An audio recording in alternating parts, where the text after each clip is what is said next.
जरूरी सूचना है सभी स्टूडेंट्स के लिए। स्टडी फॉर सिविल सर्विसेज का Android app Google play store में आ चुका है, उसको प्लीज तुरंत इंस्टॉल कर लीजिए। और अगर आप स्टडी फॉर सिविल सर्विसेज के सिर्फ ऐप से कोई भी कोर्स, कोई भी पीडीएफ परचेज करते हैं तो उसमें अप्लाई कूपन, अगर आप ज्ञान सर जो है आप उसमें अप्लाई करते हैं, ये कूपन कोड है, तो उसमें 20% फीस तुरंत माफ हो जाएगी। मतलब 20% डिस्काउंट तुरंत उसमें लग जाएगा। ज्ञान सर लिखना है, नॉर्मली ज्ञान सर, स्मॉल लेटर में है सब कुछ, कोई स्पेस नहीं, कोई कॉलम नहीं, सिर्फ ज्ञान सर, GYANSIR। इस तरह से अगर कूपन कोड लगाते हैं आप ऐप में बाई करने से पहले, जो अप्लाई कूपन वाले में आता है, तो 20% का डिस्काउंट तुरंत मिलेगा। वीडियो देखिए।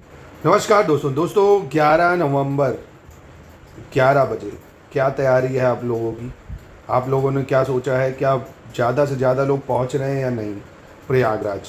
आपने देखा सुप्रीम कोर्ट का जो कल वर्डिक्ट आया, उससे काफ़ी ज़्यादा एक बल मिला है छात्रों को, और आयोग इसमें थोड़ा बैकफुट पे आ सकता है अगर आप लोग ज़्यादा से ज़्यादा, क्योंकि बार एसोसिएशन जो है वो भी सपोर्ट कर रहा है प्रयागराज का बच्चों के मुद्दे को लेके। तो मुझे लगता है अगर आप लोगों ने शानदार 11 तारीख को अपना पार्टिसिपेशन दिखाया, कैसे संविधान सम्मत तरीके से, मतलब कॉन्स्टिट्यूशन गाइडलाइंस जो होती हैं, जो आर्टिकल 19 आप लोग पढ़े ही हुए हो भाई, तैयारी कर रहे हो, कि मतलब एकदम पीसफुल प्रोटेस्ट होना चाहिए। इस बीच ये भी हो सकता है भाई आप लोगों के साथ षड्यंत्र भी हो, कि कई कुछ ऐसे तत्व भी होते हैं ना जो आंदोलन को भड़का। जय भाई, आपने हिस्ट्री पढ़ी है, आंदोलन पीसफुल तरीके से हो रहा है। अंग्रेज क्या करते थे भाई? गांधी जी पीसफुल कराते थे, ठीक है। अब बहुत बड़ा मास प्रोटेस्ट होता था, आप ऐसे ही समझ लीजिए। अंग्रेज थोड़ा सा वॉयलेंस जानबूझ के करवा देते थे, खुद ही उनको ऐसा काम करेंगे जिससे वो मजबूर हो जाए। तो चौरा चौरी हुआ, इसकी वजह से गांधी जी ने वापस ले लिया। तो ये भी हो सकता है, आपको पूरी सावधानी बरतनी है कि किसी भी तरह से अनकॉन्स्टिट्यूशनल काम नहीं होना चाहिए, एकदम पीसफुल प्रोटेस्ट होना चाहिए। समझ रहे हो आप? किसी भी तरह से संवैधानिक कोई गाइडलाइंस ख़राब ना हो, कोई वॉयलेंस नहीं होना चाहिए, एकदम आप बाय लॉ अपनी डिमांड को रखिए। और 11 नवंबर को जितने लोग ज़्यादा से ज़्यादा हो प्रयागराज पहुँचिए। स्टडी फॉर सिविल सर्विसेज के जितने स्टूडेंट हैं, उनकी जितनी डिमांड्स है वो हमारी मतलब टीम की तरफ से और CS की तरफ से पूरी सपोर्ट है उनको। SCS जो भी वो चाहेंगे पूरा सपोर्ट उनको दिया जाएगा। और इस बीच आप ये नहीं पूरी रात सपने ही देखो 11 बजे जाना है, 11 बजे जाना है, साथ में आपको पढ़ाई भी करते रहना है ना। इस बीच दोनों का सामंजस्य आपको बैठा के चलना है। जैसे मान लीजिए आज 8 नवंबर है, ठीक है, आपके पास आज का अभी आधा दिन है, 9 नवंबर है, और कई लोग दूर रहते होंगे तो 10 की शाम तक वो निकल जाएंगे।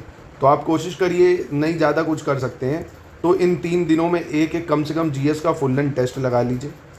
एक GS का फुल लेंथ टेस्ट, अगर आप PCS की तैयारी कर रहे हैं, RO की कर रहे हैं, तो एक UP PCS का टेस्ट लगा लीजिए, एक RO का टेस्ट लगा लीजिए, ठीक है।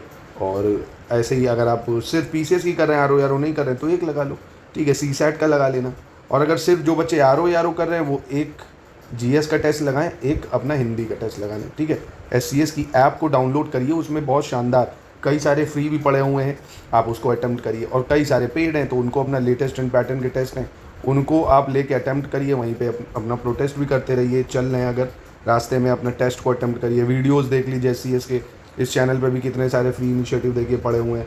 आज मैंने पोलैंड प्लेस इन न्यूज़ जो था वो सब डाला हुआ है। मिसलेनियस की पूरी प्लेलिस्ट बनी, उसको फॉलो कर लीजिए। UPG के देख डालिए, है ना। RO के साइंस के जो क्वेश्चन चल रहे हैं वो मैं करा रहा हूँ अभी। मिसलेनियस RO कैसे आए थे, ज्योग्राफी के कैसे प्रश्न आते, वो भी सब इसमें डाल दूंगा।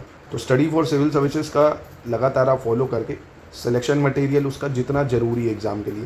पेपर देखिए, आपको भी पता है जिस हिसाब से दबाव बन रहा है, पेपर आगे अगर जो है वो बढ़ेगा तो सीधा कुंभ के बाद होगा, तो आपको एक शानदार मौका मिल जाएगा। और आपको भी पता है अगर अच्छा प्रेशर पड़ा, इसी हिसाब से ज़्यादा से ज़्यादा बच्चे पहुँचे, अगर जिस हिसाब से प्रोटेस्ट चल रहा है, तो पेपर आपको भी पता है शिफ्ट हो सकता है। कोई बड़ी बात नहीं है इसमें, सरकार बैकफुट पे आ सकती है, बड़ी बड़ी सरकारें स्टूडेंट के आगे नतमस्तक हो जाती हैं, है ना। तो आपको फिर उस बीच क्या करनी है, अपनी अप्रोच को बदल के एकदम लेटेस्ट एंड पैटर्न की चीज़ों को पढ़िए, अपना टेस्ट सीरीज से लगातार प्रैक्टिस करिए। देखिए PCS का RO को आपको पता है, जो बच्चा कम से कम 8 से 9 हज़ार क्वेश्चन की प्रैक्टिस नहीं करता है ना, उसको दिक्कत होती है। क्यों 8 से 9 हज़ार? क्योंकि 5 तो कोर सब्जेक्ट ही हैं भाई, 5 कोर सब्जेक्ट है। अगर 1500 क्वेश्चन भी मान लो सबकी प्रैक्टिस करने का मतलब, तो वो हो गया 8000 क्वेश्चन, है ना। PYQ के भरोसे मत जाइएगा, मैं पूरी एनालिसिस अगर डाल रहा हूँ साइंस की, आपने देखा होगा RO में PYQ नहीं आता है बिल्कुल भी। 2 से 4%, 5% मान लीजिए, बस। उससे ज़्यादा PYQ आप खुद ही देखेंगे RO में नहीं पूछता है। और काफ़ी डीप लेवल के सवाल GS से पूछे जाते हैं, चाहे तो हिस्ट्री सेगमेंट हो, चाहे तो करंट अफेयर्स हो। करंट अफेयर्स में तो देखा था आपने, मरने वाले जो करंट अफेयर्स में जिनकी डेथ हुई थी, उनकी 4 लोगों की डेट तक क्रोनोलॉजी में लगवा दी थी, है ना। तो काफ़ी डीप लेवल का आर ओ आता, PCS से काफ़ी टफ होता है, चाहे साइंस हो, चाहे ज्योग्राफी हो, चाहे हिस्ट्री हो। तो आपको थोड़ा सा अपनी अप्रोच को बदलना पड़ेगा PCS की GS और RO से। थोड़ा आपको और डीप में चीज़ें पढ़नी पड़ेंगी, और इसमें साथ देगा आपका हमारी टीम और मेरे द्वारा, ज्ञान सर की जितनी टीम है उसके द्वारा। Content, selection material, test series, paid quiz, फिर से मैं रिपीट कर रहा हूँ, इन्हीं 4 चीज़ों को आप लगातार प्रैक्टिस करेंगे, शानदार आप कहीं भी बैठ के तैयारी कर सकते हैं दोस्तों। और प्लीज़ ज़्यादा से ज़्यादा लोग पहुँचिए, 11 नवंबर को अपना बल आयोग के सामने प्रदर्शित जरूर करिए। और दोस्तों जाते जाते बस आप एक चीज़ ज़रूर मुझे बताइएगा कि आप लोगों की डिमांड मेन है क्या, क्या डिमांड है। मतलब आप दिसंबर में ही पेपर चाहते हैं, एक शिफ्ट में हो, दिसंबर में ही हो, एक शिफ्ट में हो RO और UPPCS, या आप चाहते हैं कि पेपर चाहे जब हो, मार्च अप्रैल में एक शिफ्ट में ही होना चाहिए ना। नॉर्मलाइजेशन तो कोई नहीं चाहता, उसको तो हटा ही दीजिए। आप क्या चाहते हैं, पेपर दिसंबर में ही हो, आयोग से ये डिमांड है आपकी, या पेपर चाहे जब हो, एक शिफ्ट में हो। तो कमेंट में प्लीज़ अपना उत्तर ज़रूर दीजिएगा।